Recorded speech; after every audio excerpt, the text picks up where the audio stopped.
देखिए, उनकी रिहाई हुई है। कोर्ट हमारे यहाँ लोकतंत्र में एक महत्वपूर्ण स्तंभ है जुडिशरी का। लोकतंत्र में जुडिशरी का जिस प्रकार से महत्व है, सभी लोगों को न्यायपालिका का जो भी ऑर्डर होता है उसका सम्मान करना चाहिए।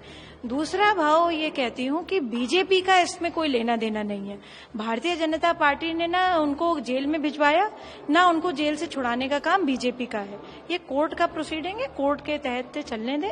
अगर वो छूट के आए हैं तो उनके अपने मुकदमे जो भी उनके जो कोर्ट ने समझा होगा उनको रिहा करने का या बेल देने का जो भी हुआ है, और अगर वो पुनः जेल जाएंगे तो भी वो कोर्ट का होगा, उसमें बीजेपी का कोई हाथ नहीं। लेकिन जिस तरह से लगातार समाजवादी पार्टी की तरफ से आरोप देखिए, विपक्ष का तो देखिए इस तरीके की बात ही कहना ये देश विरोधी बात है, क्योंकि court is the only institution in our country which is very federal in structure and very free.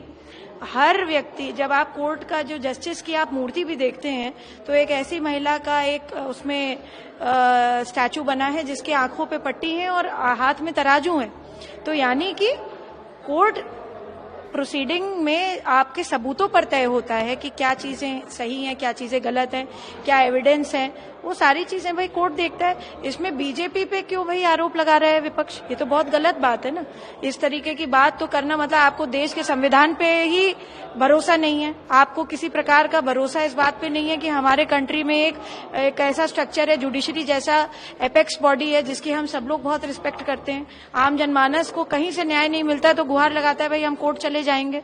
तो कोर्ट का एक फ्री स्ट्रक्चर है, और उस तरीके की बात करना, आक्षेप लगाना कोर्ट के ऊपर आप लगा रहे हैं, बीजेपी के पे इस पे कोई फर्क नहीं पड़ रहा है। एक सवाल इससे अलग है, उत्तर प्रदेश हो या बिहार हो, कहीं भी जाति आधारित रैलियां होती हैं, जातियों का नाम बाकायदा बैनर पोस्टर लगते हैं, लेकिन अब उत्तर प्रदेश सरकार की तरफ से जिस तरीके से ये एक निर्णय लिया गया है, क्या कहेंगे? बहुत सुंदर बात है ये। मैं साधुवाद करती हूँ उत्तर प्रदेश सरकार का कि कोर्ट का इस ऑर्डर का अनुपालन जो है त्वरित रूप से उत्तर प्रदेश सरकार ने किया है।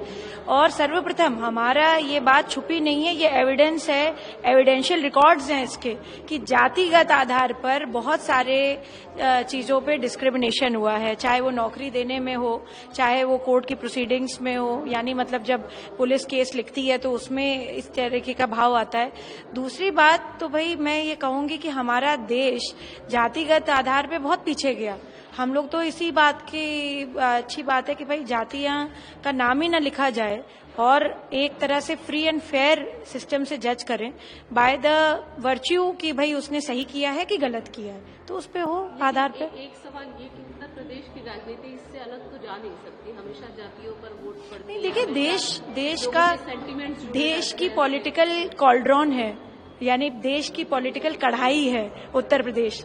मैं तो समझती हूँ कि उसमें जो है विभिन्न जातियों के लोग, विभिन्न समाजों के लोग, और उत्तर प्रदेश की जनसंख्या इतनी बड़ी है कि 5वां सबसे बड़ा राज्य के रूप में जो है उत्तर प्रदेश की जनसंख्या है। अगर देश के ही रूप में देख लें तो मुझे लगता है कि इस तरीके की बात ये नहीं कह सकते हम। हर जाति का है, और बहुत सारे लोग अदर स्टेट से भी अब आ रहे हैं। UP is developing at a far more better scale.